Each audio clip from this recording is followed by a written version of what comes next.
$14 billion. That is what family breakdown costs Australia every single year, according to the last comprehensive estimate ever made. Not millions, billions, 14 of them.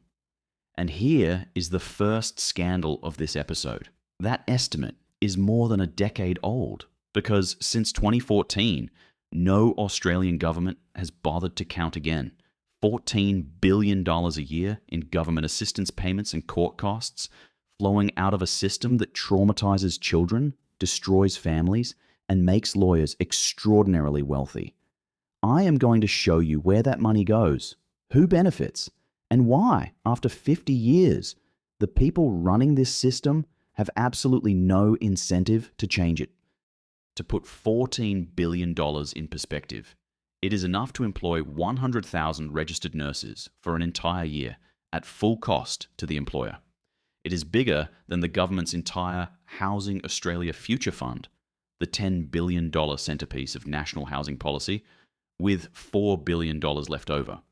And it is nearly 4 times what Australia spends on the ABC, the entire Australian Federal Police, and Geoscience Australia combined, every single year. Now ask yourself a simple question. If any other system was burning through that much money while producing outcomes this bad, how long would it survive? This one has survived 50 years, and that is not an accident. This is All Kids, Lives Matter, Stolen Generation 2.0. I am your host, David Smith, and this is episode 2, the $14 billion disaster. Before we get into the numbers, a quick note. Everything in this episode comes from publicly available data, parliamentary inquiries, the court's own annual reports, government budget papers, and peer-reviewed research. Where a number is an estimate, I will say so, and where the government has simply stopped counting, I will say that too, because the gaps in the data are a scandal of their own. If you are new here, welcome. This channel exists because the family court system has spent 50 years failing Australian families, and because someone needs to say it plainly. Nothing in this video constitutes legal advice. Stick around, subscribe, and share this with someone who needs to hear it. Where do tonight's numbers come from? The $14 billion headline comes from national analysis published with the AMP.NATSEM Income and Wealth Report in 2016, measuring what marriage breakdown cost this country in government assistance payments and court costs in a single year. The rest comes from the Federal Circuit and Family Court's own annual reports, the Parliamentary Joint Select Committee's inquiry into the family law system, the Productivity Commission's report on government services, and the Australian Institute of Family Studies. Every source is linked in the description, so you can check every single claim yourself. Verified, documented, on the record.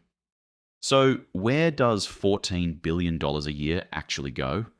The 2014 analysis counted 2 things: what governments pay out in assistance to separated families, and what it costs to run the courts and the legal system that process their disputes. The public machinery alone is enormous. The federal courts entity costs around $445 million a year to run. Legal aid commissions receive over $900 million a year from federal, state, and territory governments combined. But the overwhelming share of the $14 billion is the downstream bill, income support, housing assistance, health costs, the money government spends because separation pushed families into crisis. And here is the extraordinary part. That figure was produced more than a decade ago. It was reported nationally, and nothing changed. Nobody has even updated the number. Now look at the volume flowing through this system. Beyond simple divorce paperwork, the Federal Circuit and Family Court receives around 55,000 family law applications every single year. Parenting orders, property disputes, consent orders. When the Parliamentary Joint Select Committee examined the system, the court's own data showed the median wait for a trial had blown out to around 15 to 17 months. And witnesses told the committee about families waiting 2 years, 3 years, in some cases 5 and 6 years, just to have their matter heard. Every month a case drags on is another month of legal fees, another month of family reports, another month of consultants and lawyers billing by the hour. The court system does not just cost money, it generates it, bends for a very specific group of people. Federal, state, and territory governments collectively provide legal aid commissions with over $880 million a year. And within the Commonwealth's share of that funding, family law is the single largest category.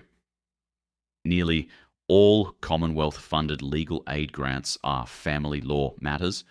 This is taxpayer money going directly into a system that, by the Parliamentary Committee's own findings, is producing poor outcomes for the children caught in the middle.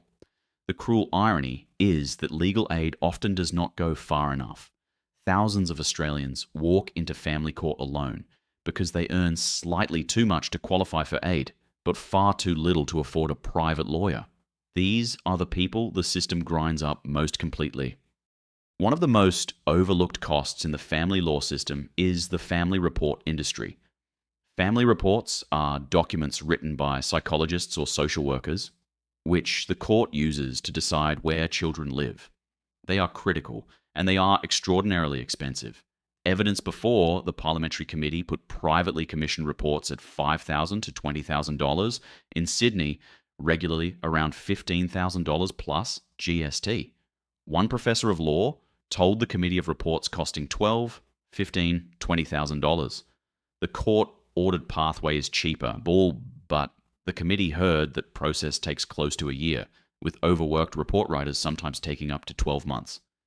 Families are left with a stark choice: wait a year for an affordable assessment, or borrow money they do not have to pay for a document that will decide where their children live. In cases where the court appoints an independent children's lawyer, a solicitor supposedly representing the child's best interests, the cost is borne partly by the parties and partly by the legal aid budget. The Parliamentary Committee heard evidence that some of these lawyers were not interviewing the children and not seeking their wishes. The Australian Institute of Family Studies had already found that roughly 1 in 12 independent children's lawyers never had direct contact with the children they represented.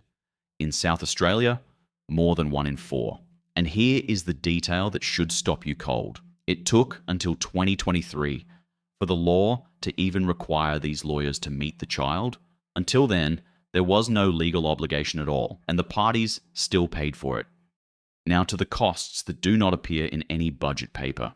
The Australian Institute of Family Studies runs the largest surveys of separated parents in this country. In its Experiences of Separated Parents study, more than 1 in 3 recently separated parents reported mental health problems, 35 to 39%, across 2 national cohorts of thousands of parents.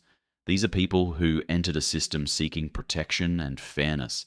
The mental health cost in treatment, in reduced capacity to work, in what it does to the children watching their parents crumble, runs into the billions, and it lands on families and taxpayers alike, year after year, long after the final orders are made. Separation does not just break hearts, it breaks household finances, and the data is unforgiving. The Melbourne Institute tracked thousands of separated Australians through the National Household Survey known as HILDA. In the first year after separation, a woman's risk of falling into poverty jumps from 9% to 22%. It more than doubles. Separation cuts women's household disposable income by almost 30%. For men, the fall is around 5%.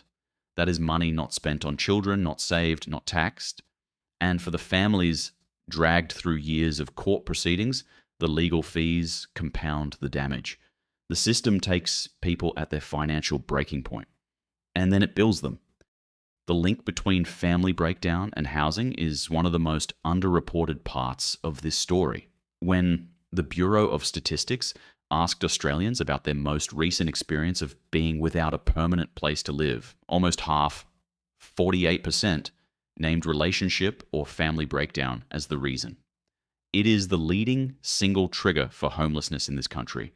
Court proceedings make the financial position of both parties dramatically worse, and when a system produces couch surfing and financial ruin as standard outputs for the people inside it, everyone loses. The children lose, the taxpayer pays, and the lawyers go home. Australia now spends over $11 billion a year on child protection and out-of-home care, a figure that has nearly doubled in just the last decade. Not all of that belongs at the family court's door, but the research is clear that children whose parents go through contested proceedings are significantly overrepresented in child protection caseloads. The system that was supposed to protect these children frequently leaves them in unresolved limbo for years, while state child protection agencies pick up the pieces. The same government is paying twice, once to run a court that fails to protect, and again to run a welfare system that tries to catch the children who fall through. Follow the money long enough, and you will always find who benefits from a broken system. So, here is a number nobody publishes. How much the legal profession earns from family law.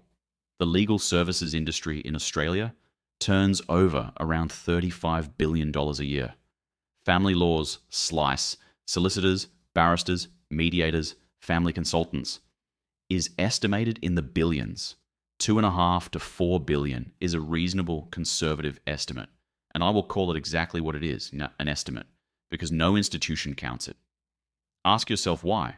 This is not to say individual lawyers are corrupt. Most are doing their jobs. The problem is structural.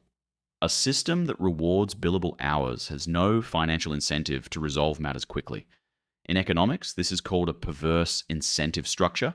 The people profiting from the system are the same people who would lose if the system improved. In March 2021, the Parliamentary Joint Select Committee's second interim report made 29 recommendations to fix this system. The government took nearly 2 years to respond. When it finally did, in January 2023, it fully supported just 6 of the 29.